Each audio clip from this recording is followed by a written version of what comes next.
Yep.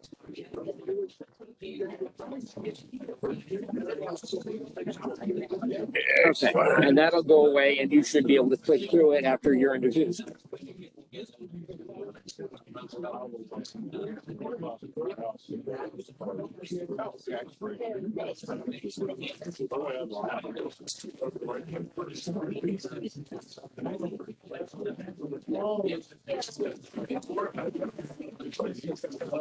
Can people be able to, well, can they do this? Okay. Can the people online hear from the laptop? Yes. Okay. I can hear from here. All right. If everyone would please have a seat. That's what he said. Hello. Everybody have a seat. We're going to get started. Yeah, we want to get this. We need to get the room cleared out by 9. So we need to go ahead and get started, please. If you need to carry on a conversation, please take it somewhere else outside. Yeah, it's raining, but yeah, I'm sure it'll make it quick. Walt Liles has been working on a real railroad project in Savannah, and he's going to tell you all about it. And this ought to be one incredibly good clinic. Oh, by the way, I told you about the June thing at Southeast Railroad Museum. It's June 10th and 11th. It's that weekend. 11th and 12th. 12th or 11th and 12th. Anyway, okay, but this ought to be really good because this is real live railroading. We can help duplicate, and yeah. Okay. I'll let Walt take it away. Hi, everybody. Everybody online, thank you for attending. My name is Walt Liles. I'm a member of the Piedmont Division here. I am an avid model railroader, and I have been real fortunate in my career. I've gotten to go a lot of different places. This is actually a cool opportunity that I was given. I am working with a large general contractor, grain contractor that is doing this work in Savannah, Georgia. Hang on a second. No, you're just trying to put something in mute. Get some feedback. So,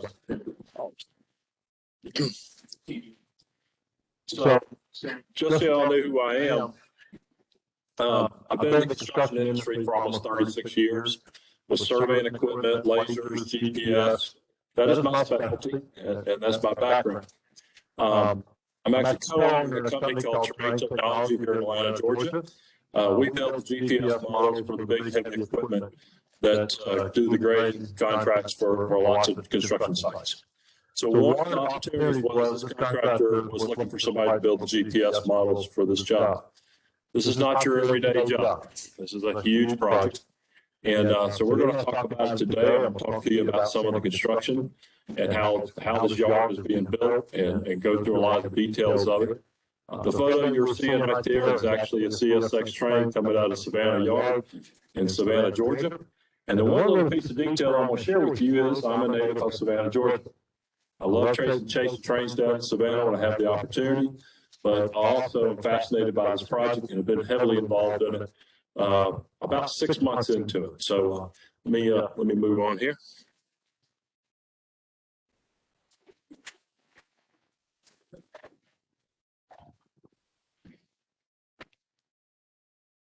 Okay, might be.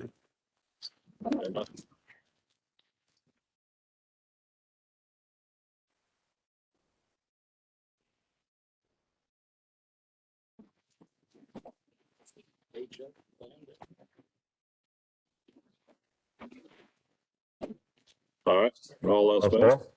Okay, this is actually called the Mason Mega Rail Project in Terminal in Savannah, Georgia. It is part of the Georgia Port Authority and Garden City Terminal. Georgia Port Authority is a huge operation that is run by the state of Georgia.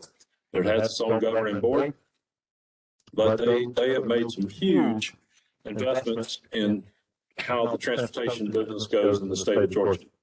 And this is just one aspect of the expansions that are going on in the facilities.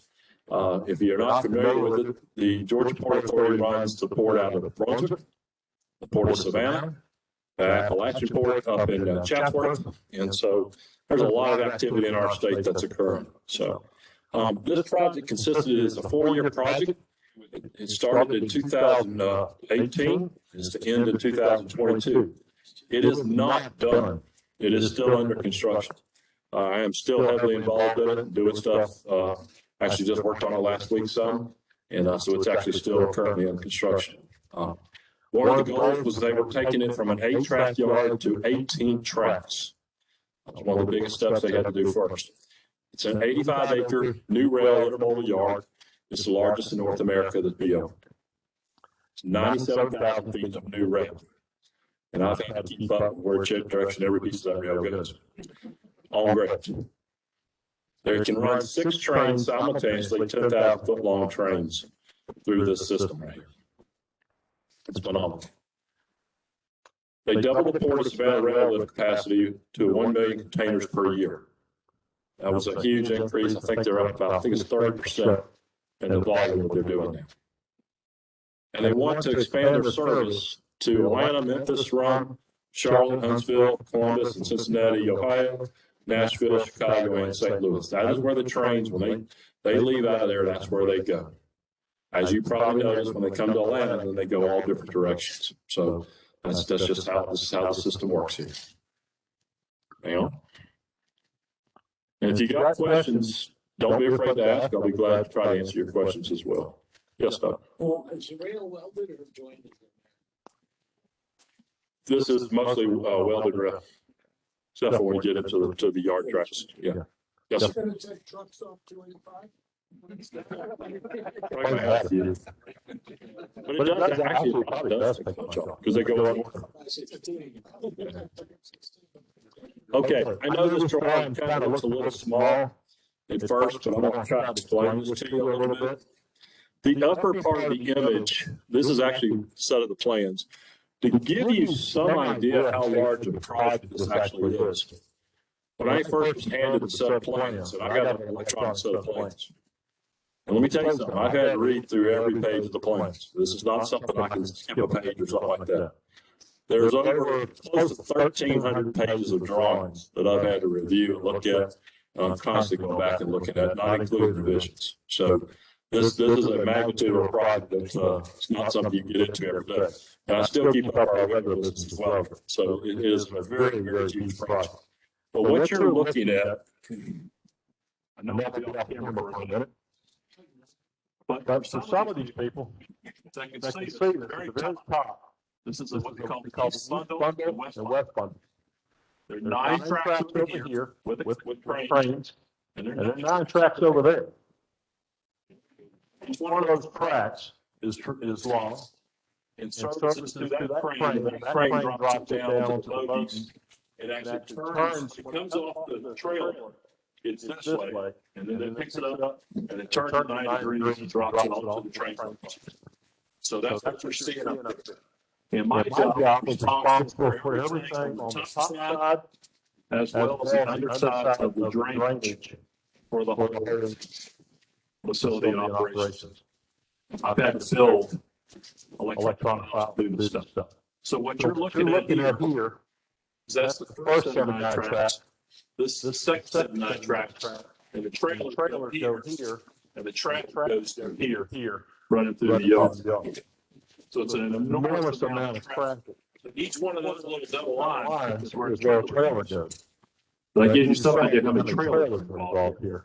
And I'm going to explain a couple of things here in a minute. But the truck traffic is coming through here. This image right here is piles, stacks of containers. That's where they go. That's just one small area of containers. This is a fast, busy place. This is not something. This is not the kind of place that you just go. You have to be escorted in. You have to follow the rules of the Georgia Port Authority. You cannot leave your escort. If you leave your escort and you are found without your escort on site, you will probably be asked to leave, and your records of visitation will be over permanently, probably. So they're very, very strict. They follow federal guidelines there because of situation down there on the port. It's very serious stuff with customs and everything else. So all contractors know the rules they have to follow, or they won't be a contractor down there sometime. So, but as you see, this is only one part of what you're seeing, believe it or not. This is just one area. There are 18 tracks there. 18 tracks.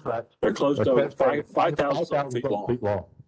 Each one of those tracks, not including all the extra tracks, engine tracks, things like that go on there. Yes, sir. You said the trailers with the containers are, They're those little that dark black area right in the middle of them. That's where the trailers go. yeah, are they brought in by the truckers, or did they drop them off outside and they brought? That is an excellent question. The mules bring them in. They have special bogies just for the port authority that do not go on site. They stay on premises. They strictly shuttle the containers from the port side or from the storage area back to the trains and back and forth. So they don't have license plates and all that stuff. They're just bogie trailers specifically designed to do this body job. So they just drop them right there and go. But the way they run these trucks, they back them into there. I'm going to show you some other pictures here in a minute, a little more detail of this. So then the other question is, you've got those big cranes to load the freight. How do they get the containers off the trucks that are coming in off the road? They have other cranes. They have. The Port Authority has just cranes everywhere. It is like they have portable lift tractors that go around and pick stuff up as well. They will temporarily stack stuff and move stuff around. They have a whole area that's designated just for refrigerated containers. So they have special racking systems that all the trailers can plug into, so they're not running their generators. They're running off electricity. So it's pretty fascinating. Norm? Now, where's the ship docking in relationship to this one? Off the page to the top. That's where the river is. I'll show you another good view of that in a minute. Okay. None of this can start or happen without these big guys right here. Now, growing up in Savannah, there's nothing like going down to River Street and watching those big ships come in. I've done it as a kid. I've always been fascinated by the Savannah River. I've always been fascinated by the ship traffic.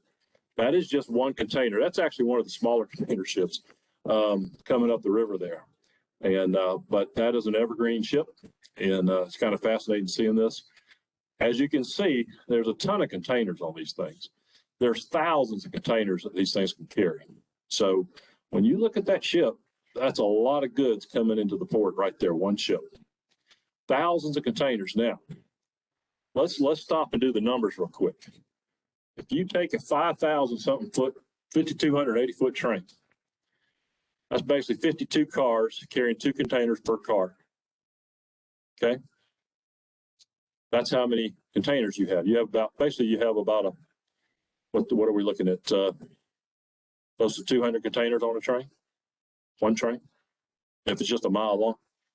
And most of these trains are doubling up 2 mile long trains.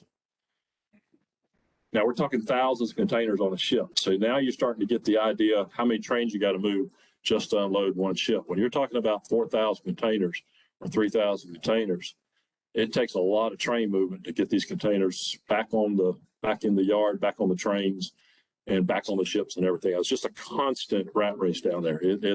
But it's orchestrated. They actually, it's very impressive when you're down there. I mean, you don't want to stand on the road. It's busy. It's like a bunch of ants moving around. So it's quite fascinating. But I love these ships, and I want you to see this because this is the lifeblood and has been the lifeblood of Savannah from the get-go, is the shipping industry, and it still is. It's a huge part of our state's budget. It's our state economy. It's thriving. Let me tell you something. This right here, there's so much money coming in from our port. It's unbelievable. So it's been successful. Long Beach is still piled up, 60 ships offshore. Not Savannah. It's a very efficient organization down there. They're doing a great job, and they have been. Even when the ships got backed up, they had a game plan and they worked it, and they got those ships into the port and got them unloaded. So hats off to these people and the workers down there. They work hard. COVID's been tough. Let me tell you something. They have worked hard all through all this. They had to. Yes. Mentioned back up on the West Coast, has Savannah seen any diversion of ships coming here? Savannah had a backlog back in back in November and early December, and they dealt with it and they got the ships in and they were catching some overflow. They had a couple shippers that were saying, hey, we might pull out. They didn't want to lose their business, so they accommodated them and got them into the port, got them unloaded. They wanted to take care of the clients, so they did a great job. So I think the question is, though, are they seeing any ships diverting from the West Coast to unload here? That I don't know. I don't know. I know there's a ton of ships going to California, so I'm sure. But they're also coming from a different route. That's one of the problems. So how they're actually coming into port. And their goods are also going a different direction. There's a little bit more detail. I wanted y'all to see this. It's kind of a similar plan, but it actually is a little bit more detail of what we were talking about earlier. The reason I wanted you to see this slide is this is a piece of concrete right here. And so that concrete slip is where the trailer fits in. This also is exactly where the trailer, the buggy goes into, and they have to fit them in there, and they're each numbered. And then you have your roadways. And it's just like a highway going through there. These mules are just, they're going back and forth moving trailers constantly. But it's a very fast place where it goes. There's also a giant crane rail that's energized for power, and that's running down. I'll show you some better pictures of the crane rail and stuff. But it's an awesome facility, but it's just a tremendous amount of traffic going back and forth. But one of the challenges that they did that was quite cool. My customer that I deal with was challenged with the issue of they've had to keep that thing operational all during construction. They closed one track, but they couldn't close them all. Most construction sites, when you're building them in the construction process, you shut down a whole area. You go in. These guys have been working around moving trains and moving trucks. It is dangerous. It is a very dangerous area to work in. Yeah, you can take that with you. Just stand over All there. right. So here's one of the next pictures. This is actually one of the cone cranes that are built on site. Hopefully you can see this. Hopefully people online can see some of this. These things are huge. There are 10 of these installed down there. These things are massive. They came in from overseas. I know everybody right now is probably looking at this and saying, that might just be something to model here. As you can see, this photograph is actually during the assembly of one of the cranes. This crane is not complete, but it is sitting on the crane rail. And one of the things I learned, which fascinated me, because these things are massive. If you look down at the bottom, there's a little green bogey. Those bogies go on the rail. But they also can pick that thing up, turn those bogies 90 degrees, and roll them across the asphalt. So part of the assembly process was they built the east yard, they finished the west yard first. So they built the cranes in the east yard, then rolled them over to the west yard as they started finishing. Building a crane is not a fast process. This is something that takes a little time to assemble one of these things. You got to remember, as each one came in, they started assembling them. So it was a constant process of building these up. So did you get a guest coming in? Somebody's trying to come in.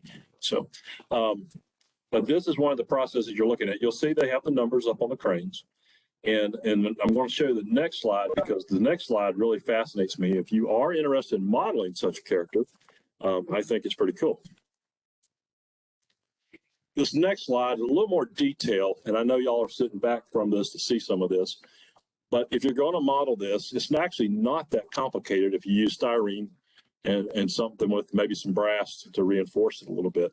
But it kind of gives you an idea. You can see some details in these. There's all kind of conduit, electrical piping. There's also tons of lights on these things. So with LEDs and rewiring, you could actually do some pretty neat lighting features on these devices, on these cranes. The blue just kind of makes it outstanding. Remember now, these things are spanning 9 tracks, plus they're lifting over the truck there. So they're very, very wide. These are all huge cranes. So they're fascinating to me. But these two pictures I just really couldn't, with all the staircases in them. You know, once you go up there, you're not coming down for a little while. It's definitely a big walkway up there. So, yeah. Sorry, Walt. No, that's fine. That's fine. I love the questions. So you've thrown down this challenge. You said throw you down. You wouldn't. How big are those things? I mean, you said big, but let's say you're going to build one at scale, no selective compression. All right. So let's do this. Center rail to center rail is usually 15 feet apart. So you're going 9 staggers, plus you got to go over to the crane rail, and you got to get over the crane rail on this side. So that gives you some idea. You're talking already 100. Now that's just over the rail area. Then it hangs out over the trucking area, which is about another 50 foot beyond that length. So you're probably looking at a good, I'd say close to 200 feet. I can get you some better dimensions. I just can't do it right here. That first slide I showed you actually had the dimensions. 2.5 feet. It's a large area. Yeah. And the problem is if you condense it, you lose the aspect of the size of the magnitude of this device. I think if you want to model just what you showed us, the plan, you need this entire room. Yes. Good idea. Get a deal. Okay. Now, this slide I wanted you to see. This is a little bit more of the details. We're all modelers here, so one of the reasons I like these slides is because I tried shooting these because I wanted to catch this stuff during construction, because you're not going to be walking across these tracks, and this area was closed for construction still. These 9 tracks were being prepped. As you can see, there are 2 cranes there. The one on the left is operational. The one dead center in the photo, this is still a construction area. So that gives you a little better aspect of the side view of that crane right there. But if you look at all the details, there are tons of derails right there. And then you have electro boxes that are set for the derails. Most of this stuff is all remote control. So it's being set by somebody in a tower that can actually, or by a computer terminal that can do this. So even though you see all this electronic stuff, it's pretty cool. There was actually some kind of cool stuff while I was driving across there, but I won't talk about it when I was seeing it. But I also want you to see the tracks too while you're looking at that. These tracks, man, they are straight and they are smooth. And when they come around those curves, they look good down there. Great track laying effort. But I want to tell you this. The track is part of the detail. And when I started working in this project, most of the dimensions are vertically start from the top of rail. That's the grade I started with. So you got to know the height of your rail, the height of your ties, the thickness of your ballast, and how thick you're going down.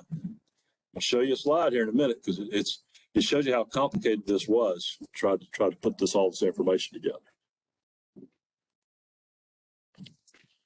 This is what I look at. I know for some of y'all sitting far away, it's a little harder to see. This is the cross section of the tracks. You'll see the top side, which is somewhat level all the way across. And then that's where it gets complicated.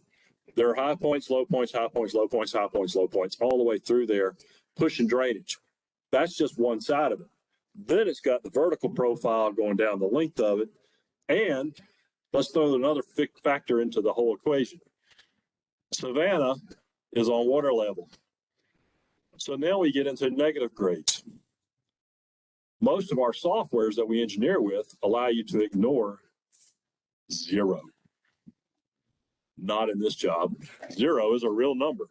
0 is an elevation. -1 is an elevation. So you have to be very, very careful when working on the sea level portion of it. But one of the things I love about this, it shows you where the drains are.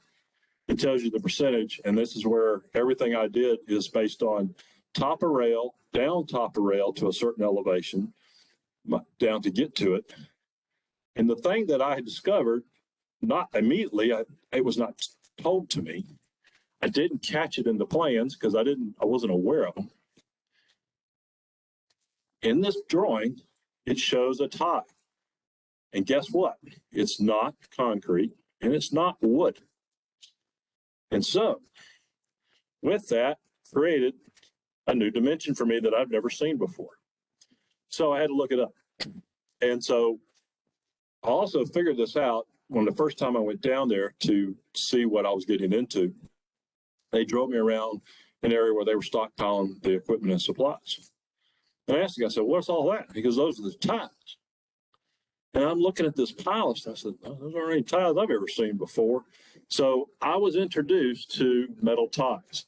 I don't know how many of y'all ever been around metal ties or seen them, but there's a heck of a lot of them on the ground down here. So I want to show you this next slide, but I wanted you to see this cross section because it gives you a better idea how complicated this job is, keeping the water going the right direction under the underside of the ballast. That was one of the challenges. So all this had to be graded, and that's what I do. This is my industry that I'm involved in, is I build electronic surfaces for the grading equipment to grade all that on slope, down slope, whatever I got to do. I make these machines work, and we're working at a tolerance of about that with these giant machines. So this is what I have to build. Somebody's phone. Okay, so this is actually the manufacturer of the ties. And I wanted you to see this. These are metal ties. In one of those pictures, it shows the forklift on the front of the tractor hauling a whole set of ties. Now, obviously, if that was wood ties, that takes up a lot more space. They fit in top of each other. As you can see, they go through a lot of them. And they can stack a lot of these things. And there were big lots of stacks down in Savannah. But this is the manufacturer brochure. But I wanted you to see this because this is what they're doing with them, and they're growing in popularity. I think the track speed for them was something like 25 or 30 miles per hour is what we were looking at on. So, yes. You know, where you got that moisture that's close to sea level, and you got steel on these ties. Is it a special steel that is not going to rust out again? I honestly don't know. There's a manufacturer specification on them, and I'd have to look and read up on some of that stuff, but I'm assuming all that has been taken in consideration because even railroad ties with creosote, there are critters that will eat through and just love creosote. So there's a certain termite that just eats that stuff up. They just get, I guess, a special high off of creosote. So, you know, whenever we get around creosote, it's pretty nasty smelling. So I guess the longevity is better than wood or concrete. Is that rusty color, is that a paint or a surface treatment to it? Or I think they have some kind of surface. I'd have to look at the details on it. Yeah. I didn't get into all that. My concern was how big were they, how thick were they, and how are they going to adjust in my elevations. That was what I was concerned. The rest it's a hell of a warranty problem. I probably won't be around when they have that warranty issue. So, And that really OTC. but I thought this kind of Narstico is the name of the company that's manufacturing the ties. Now, this gives you a little bit of, this is some of the track work. I wanted y'all to see, I mean, this is some of the track work in action right there. And I tell you, when I first took on this project, I really had no idea what we were getting into. And so far, all I've showed you is the Mason Mega Rail terminal so far. That's all I've showed you. I haven't even showed you the rest of the project. But this gives you an idea. There's a bridge right in front of this picture. They had to build that whole new bridge right there as well to get over the yard. They have eliminated crossings everywhere out there. So they're all about getting traffic. Now, I did have a bright idea. And my wife was driving the truck. And I said, hey, we can go to the bridge and you can pull over and I can jump out and take some pictures real quick. Well, that was a great idea during construction, but they had opened this bridge. And this was a Saturday morning. I thought it would be slow. Georgia Port Authority is never slow. So she pulls over and she said, yeah, well, it's probably not a really good idea. These trucks are just constant across the bridge. And I said, I don't think I want to get out of my car, get out of my truck and try to take pictures. Even though it's a great place to take pictures, not a good idea. So now Georgia Port does lots of videos for their own internal purposes for their media, and they use drones. And I will tell you this, it's state property. It's also on the flight line of the Savannah Hilton Head Airport, International Airport right there. So if you're flying a drone, I'm assuming you have to have all kinds of special permission. If you work for the state, I'm assuming that's easy.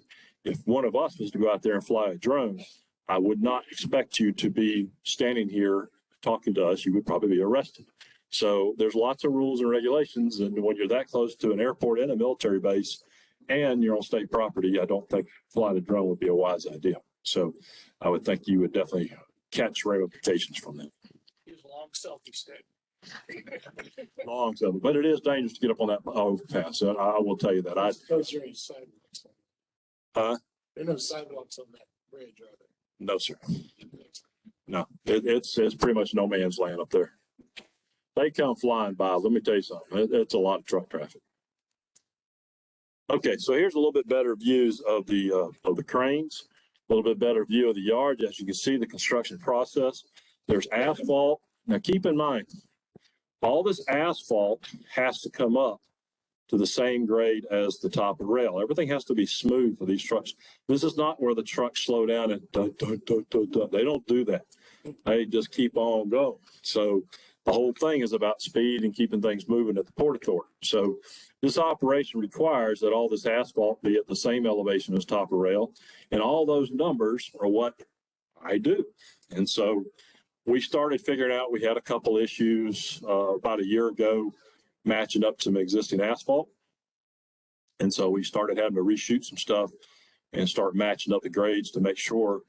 When I say asphalt, I'm talking about 5,000 feet of asphalt trying to match it up to these rail lines. So keep in mind, remember I told you it's not flat this way, it's only flat this way. It's taking slope downward.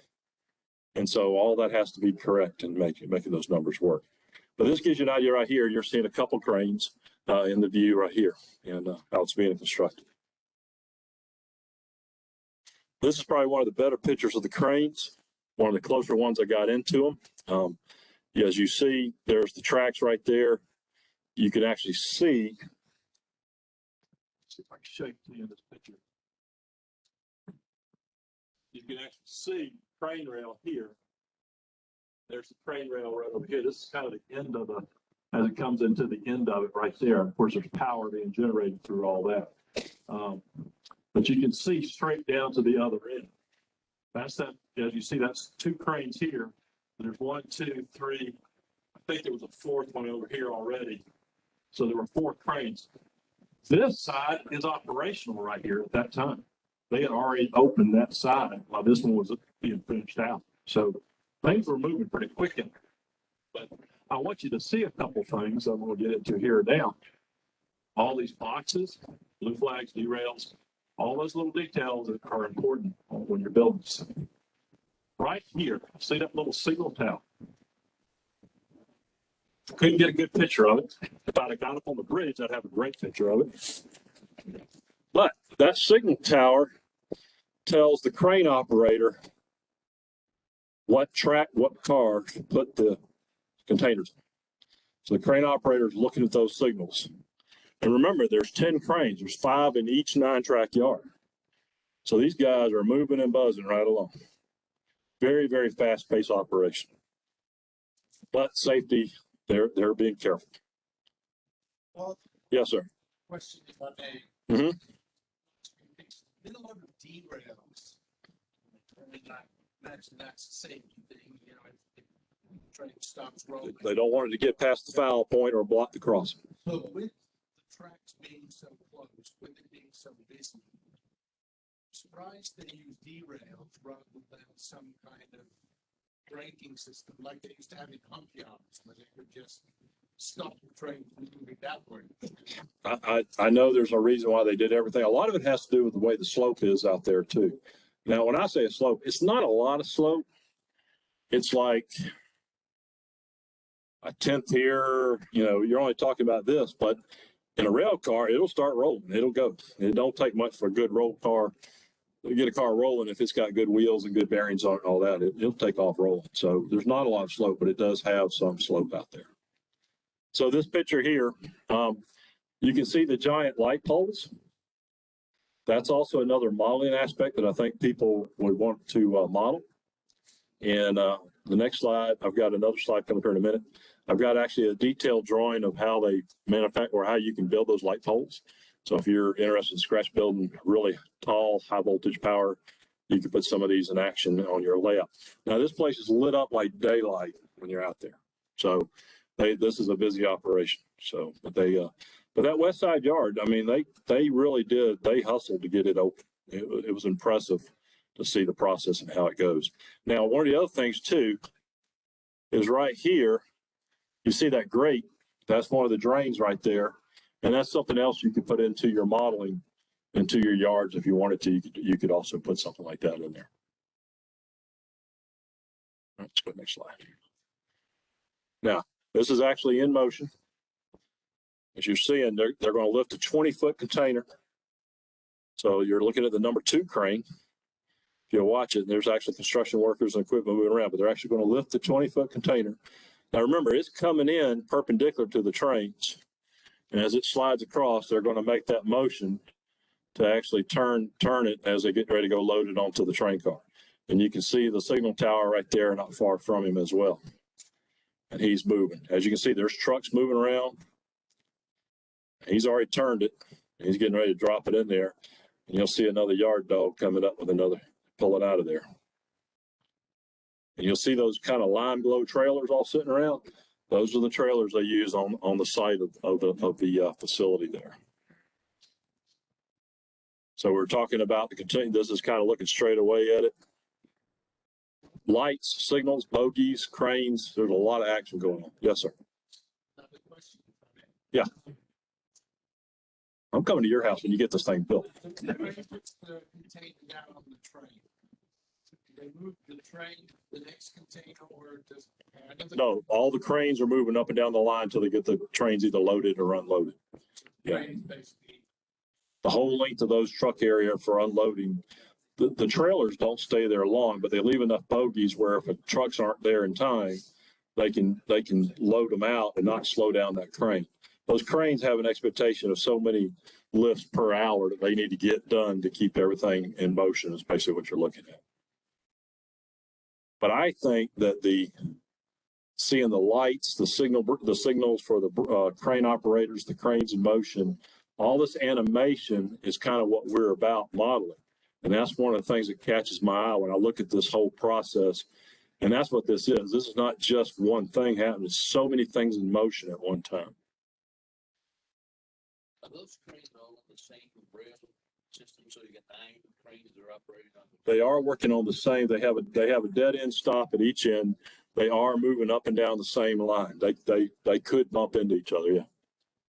Yeah. You got to watch what you're doing. It's definitely a fast paced action place. So How much automation in all this? there's a huge amount of automation. When the trains start pulling in, the turnouts will be thrown automatically. They can call it up on their coming in. They can actually call up the numbers and get it done.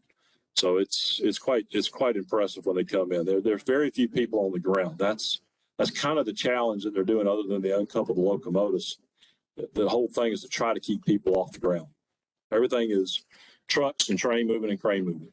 And also the size of the containers to a particular car, or Every container has a destination for a car. Every truck container has a destination or a location at the dock. It has a spot. Everything is tracked out there. So there's a destination it goes. Now it may go 6 destinations up on that stacking system, or maybe 10 up, but they've got cranes to get them all up there and stuff. That's why I'm saying there's so many containers there. It's just unbelievable how much is on the ground out there. well, the same thing on the ships because they have to do the weight balance. That's correct. They have to know exactly what's in it weight wise and how to, so they don't sink the ships and flip them over. Yes, sir. You say the train moves or the crane The moves? crane moves. So there's 5 cranes on each side of the 9-track yard that move up and down. Control? No, sir. They're actually operators in the top. But they're following those signals, which container to go grab off which car or to place it in which car. So they're being told exactly what to do. That's what I'm saying. It's an impressive movement.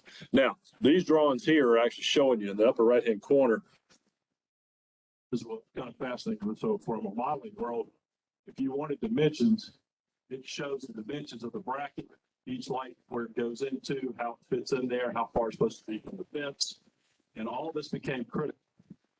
I didn't realize that light pole and light post, how critical it was.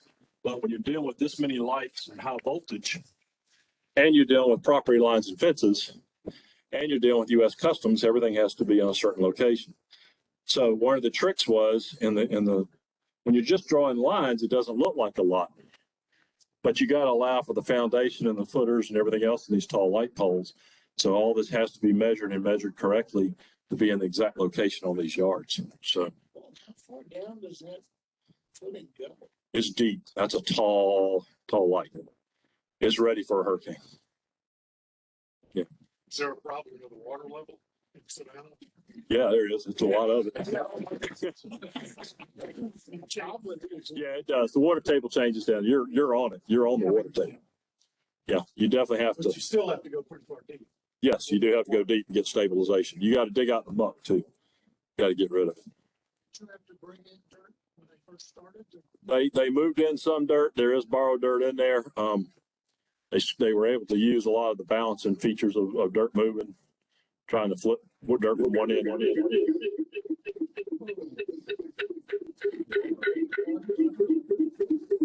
The dirt noise.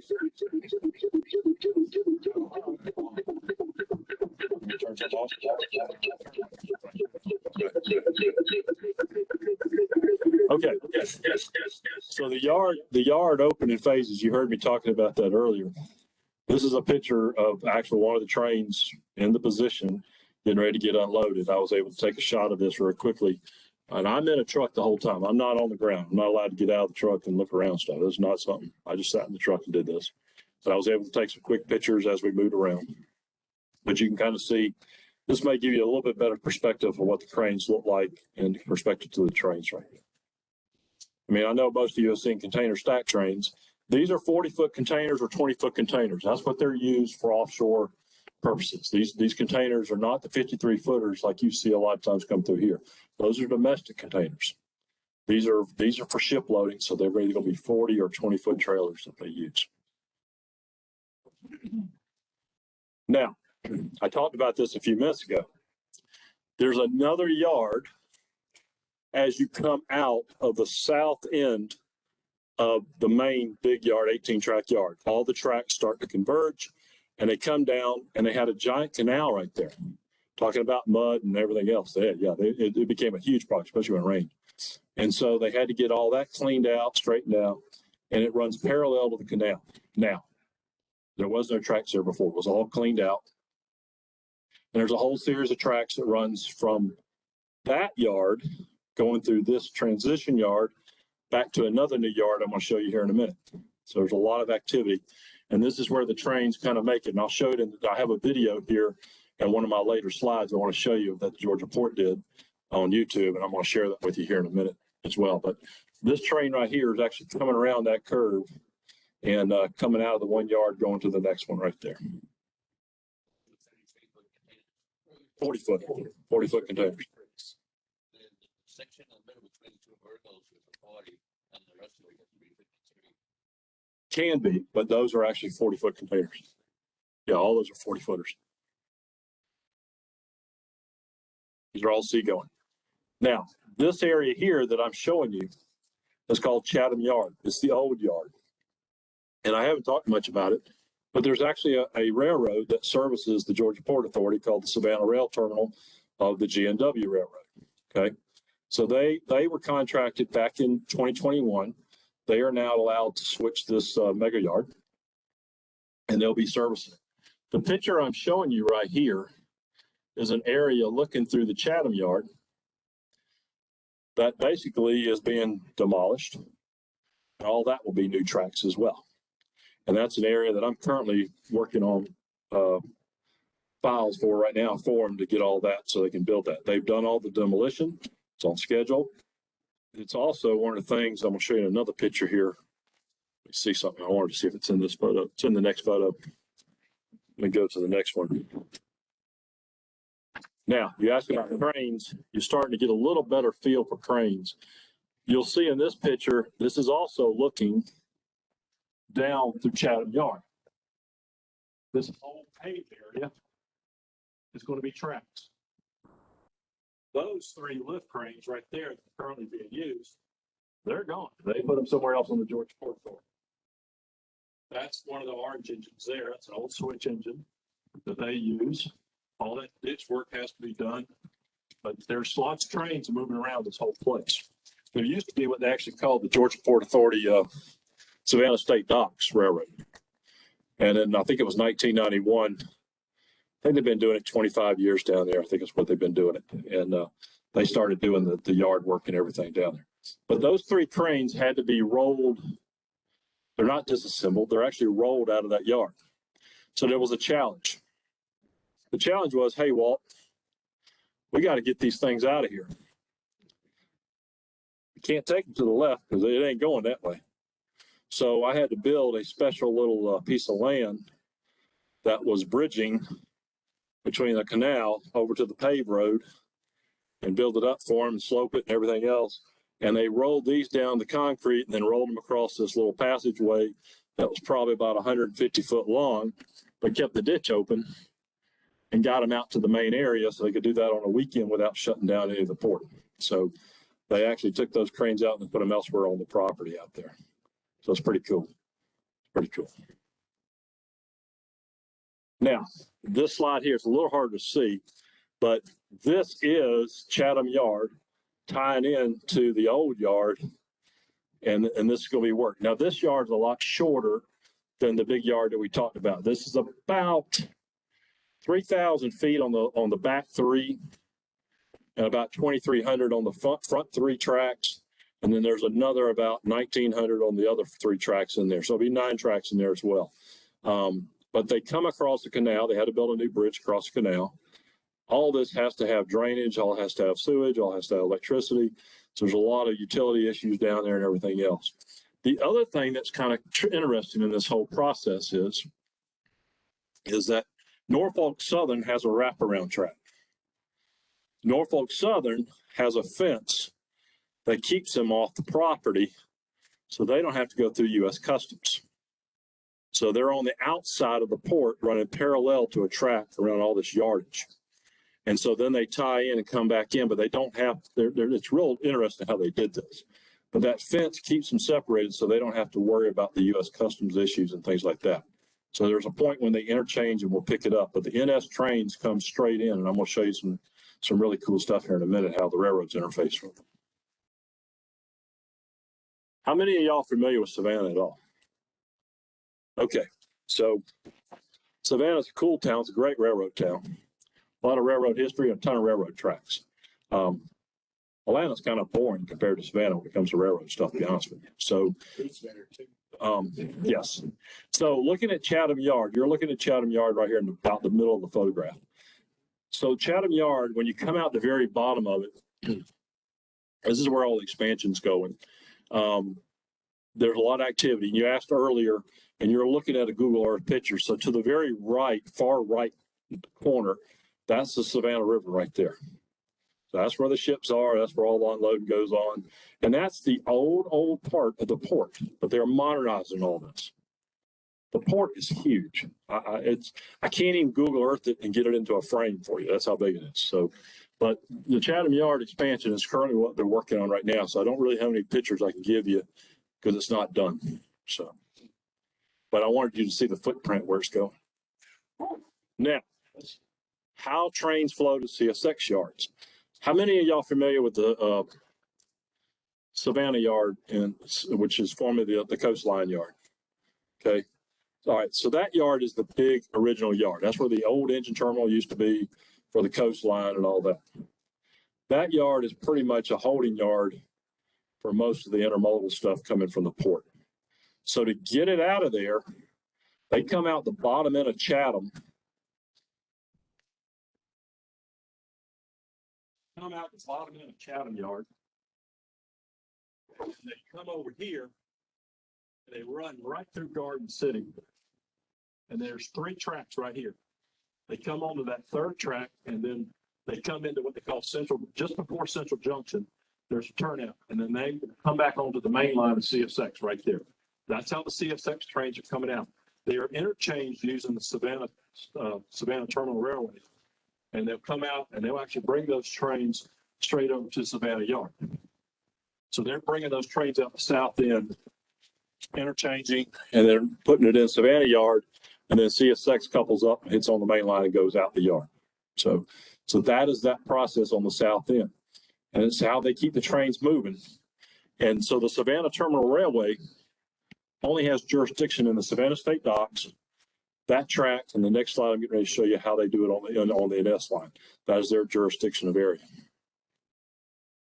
So on the Norfolk Southern, it comes out of the new yard. And so when it comes out of the new yard, it actually goes, I had to zoom out on this one a little better. This is the north end of the new yard right here. And they built this track, I don't know, 12 years ago. Comes over here, and there's a Y right there. And that Y allows them to go northbound, or if they turn right here, they come back in and lead in. And I told you there's an airport right there. It comes back in, and that's the top end of Dillard Yard. Dillard Yard is the old yard that all the functions of the Norfolk Southern and the Southern Railway used to use. So they still do engines and everything else there. But one of the things they're trying to do is bypass going in the yard. That's why they put that track there. So when the trains depart, if they're going up, back west, north, whatever you want to call it, if they're going out of Savannah, heading to Macon on that line right there. They bypass the yard. Now, Dillard Yard was a lifesaver. They had the space. So when I told you in December, NS was trying to overflow, help out with the overabundance of movement of traffic, they used Dillard Yard as one of the staging areas. Savannah Yard kind of helped accommodate some of the trains. So they were trying to get as many trains pulled out of the way and stockpiled and ready to go and stuff like that as part of the mobilization of getting the ships in and out as quick as possible. But the Dillard Yard is the original yard for Southern down there, the big yard. So, and but it's quite interesting, all the traffic down there. Ton of industry, just a ton of industry. Yes, sir. Said the new base yard, you talk about 10,000 foot train. Yes. You said Chatham Yard, it only has sidings that are It's about, yeah, it's pushing about 3,000 something. feet long. Yeah. So And then there's that other yard in between the two. That's about a mile long, stretching between the interface into the yards. Yeah. Staging basically is what it is. So basically, a train that is loaded in the big yard for CSX needs to get broken up and taken to Chatham Yard and then reassembled to take it out. Well, it can actually be staged. It can actually be staged there until they have a slot for it to get into the big yard. But they'll be doing loading there as well. They'll have cranes there on that position as well. So I was just wondering if they're doing a lot of breakdown. no, they try to keep all the trains assembled. Yeah, they just pull them in cuts. That's how they do it. So big cuts. All right, all right, go ahead. I want to show you this next video. Santa Fe engines down there too, because the out here in February game, almost all, you got Norfolk Southern, CSX, and Burlington North, so they reaching all the way down there too. Not as BNSF unless they're on some kind of program with NS or CSX, I guess. You don't see a lot of BNSF down there. Unless it's on, it's running, you'll see some UP engines, but you don't see a lot of BNSF. So I wanted you all to see this video. It's not very long, but I want you to see this. Bear with me here just a second. Hopefully cross the fingers that this is going to work. I'm not used to doing this sometimes, so this is kind of different. We're going to be on YouTube. Supposed to be on YouTube. Come on, YouTube. Oh, please work. Bob told me it worked.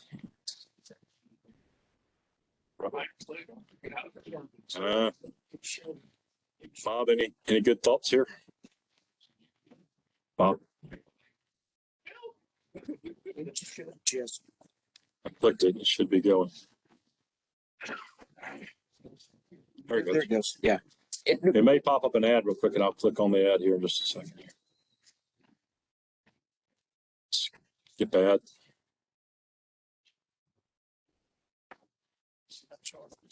Bear with me. It's doing a little different than it did on my, okay, here we go. This gives you a better idea. This is that interface. Dismiss. Hit dismiss. Oh, yeah, hold on a second, because it's sharing something else.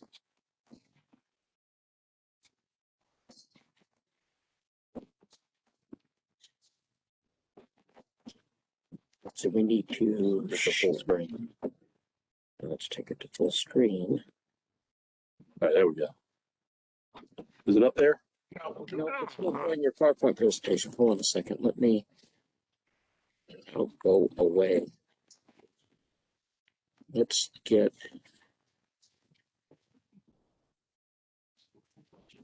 One second. Is it? Okay. Oops. Do you have more of your PowerPoint presentation? I only have one more slide. Let's do your one more slide. And All right, give us a second here. We're gonna figure out. I want you to see this video. go away. Let's finish your one more slide. Okay. And then, All right. and then we'll We'll come back to it, okay? I want y'all to see this because this is the coolest part. All right, so when all these train cars and everybody's loaded up, Savannah Rivers plays the key role. The ships have to go back.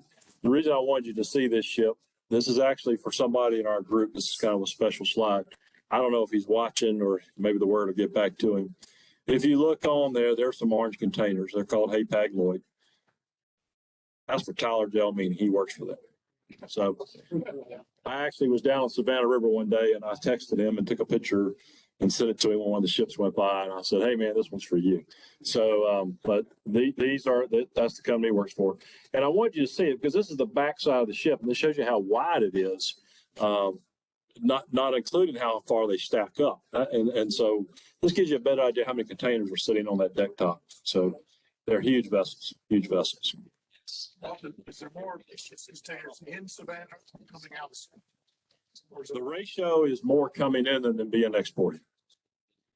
But they do have to take containers to other places. So it's not all coming from China. A lot of this comes from Germany, from the Emirates, it comes from South America. It comes from all different places all over the world. So it's not just a China shipment or anything like that. So there's ships coming from all destinations and places. It's a worldwide port. Even if there's more coming in and goes out, well, those empty containers still need to go back to get more coming. At some point, they will go back unless they're manufacturing new ones. Yeah. Somebody had told me years ago, they said they could manufacture new ones cheaper than they could ship them back. They didn't want them coming back empty. So I don't know. I don't know if that's true or not. I think I'm seeing that coming out of the Pacific and headed to the port of Vancouver because you watch the Canadian Pacific Railroad coming across British Columbia. You see a lot of really new containers, and you see a lot of containers with reporting marks only, and that's it. Yeah, and there's lots of great containers on the market. If you're modeling containers, there are some really new companies that actually have doors that work on the containers that open up. They have the detail levers and all that. We've come a long ways. It's not just a cheap piece of plastic container anymore. There's some really nice stuff, as well as the bogies that they travel on. So it's some really neat stuff. I'm not done. We're going to try to get the YouTube video up for you. I'm going to take questions while Perry works on that real quick. Yep. So, I wanted to share this with you because this Savannah project has been an enormous amount of time, enormous amount of money for my company, but as well, it's a project that, to be honest with you, nobody else really wanted to do it. They had talked to a couple other people and they said, hey, let's talk to you. And it came to me, and the guy that knew me, he said, he actually drove up and we met at Chick-fil-A, sat down with Peter. He said, I think this is something. He said, this is up your alley. And I said, yeah, it is. And he said, do you think you can help us? And I said, yep, I can. And I said it because I understood the terminology. I started talking railroad language with him right away. And that just impressed me because no one else he had talked to in the business could talk what I knew about railroads. And so I understood what was happening. Then to put it on top of it, I understood Savannah. And I've been down there 3 times on site. And I actually had to go down originally because I said, guys, I really, the plan just could not declare some of the stuff I needed to find out. So I had to go see it. Once I got down there, a lot of it made sense. And then I went down there during some of the progress twice and actually stopped in to see it. So it's a fascinating place. Like I said, if you want to see it, it's a public road. You can go off that bridge, but you're not going to be able to stop and get out and do stuff. But you know, if somebody else is driving for you, you can look out and videotape it, go out your car window as you go by. But it is very fast paced, very dangerous with trucks moving around and tractors and everything else. So You ready, Walt? yeah, go ahead and play it if you don't mind. Yep.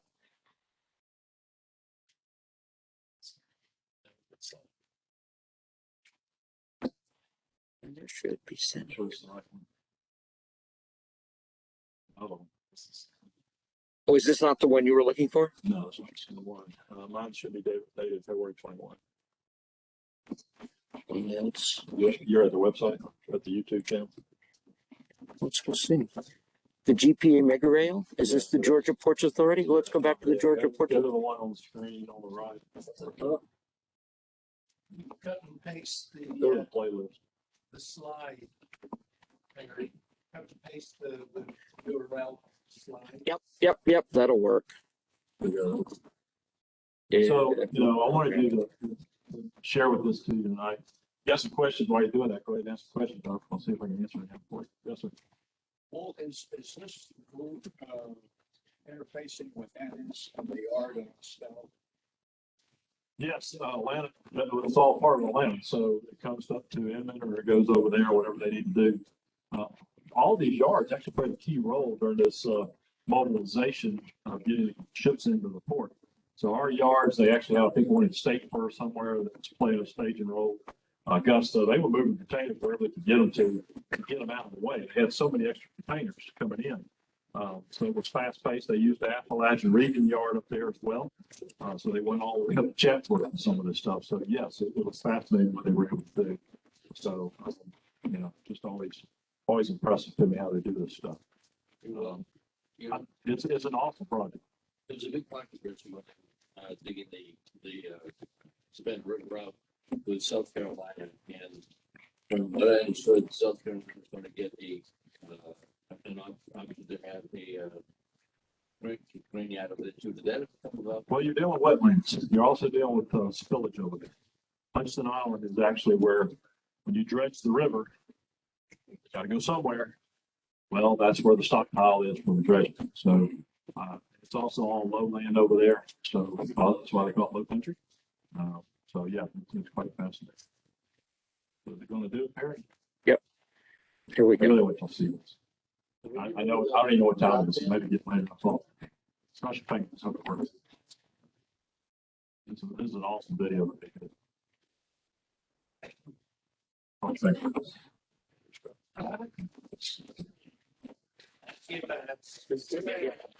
Skip. We don't want that.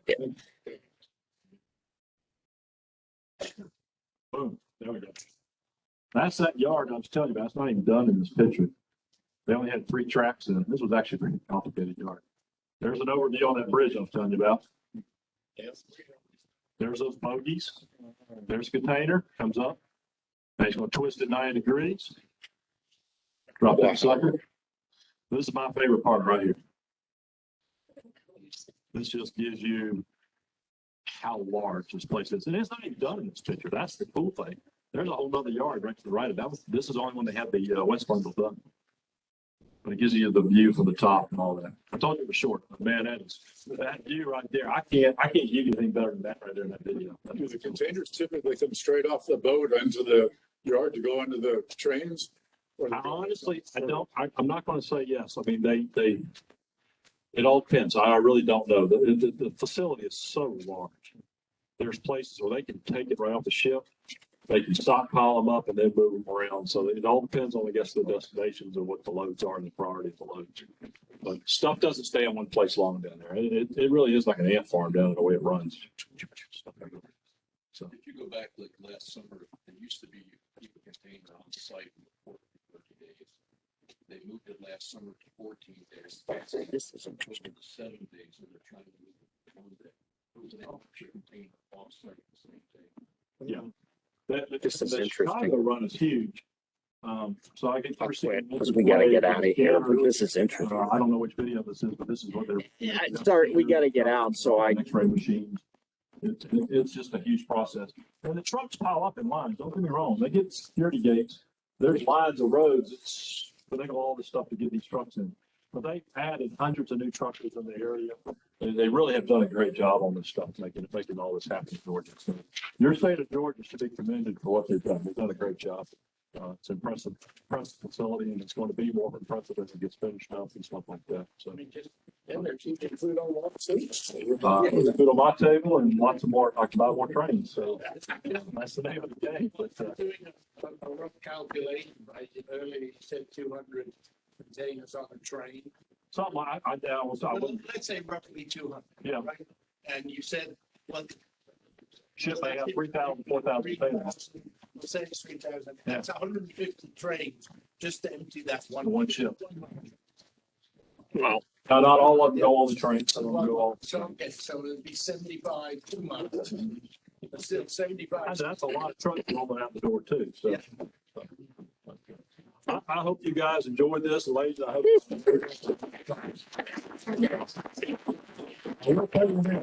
As you saw, not many people get the perspective I've got. I'm giving you a totally different perspective. I love the Georgia Port videos and stuff. They're cool, but I just wanted to share some of the information I know about this thing. It's all up here, stuff I've seen or I know about. I've been involved, tremendously with this. But thank you for your time this evening. And I know it's wet, it's rainy, and be careful going home tonight. Y'all have any other business for that? There you go. Thanks, Walt. That was great. I could hopefully turn this off and not destroy everything. No, well, anyway, whatever. Anyway, next month we've got Perry Lamb's going to do kit bashing military vehicle transporter. That's May. April. Sorry. April meeting, Jim and Christopher Davis presenting operating sessions made easy. So please show up for that and have a good time, drive safely, and watch the webpage for announcements and be at the train show and volunteer. Thank you much.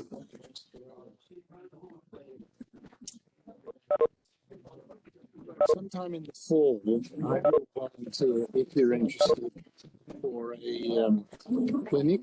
Okay. My topic would be create. You guys out of here? Yeah, you need to we need to start disassembling. Yes. Stop.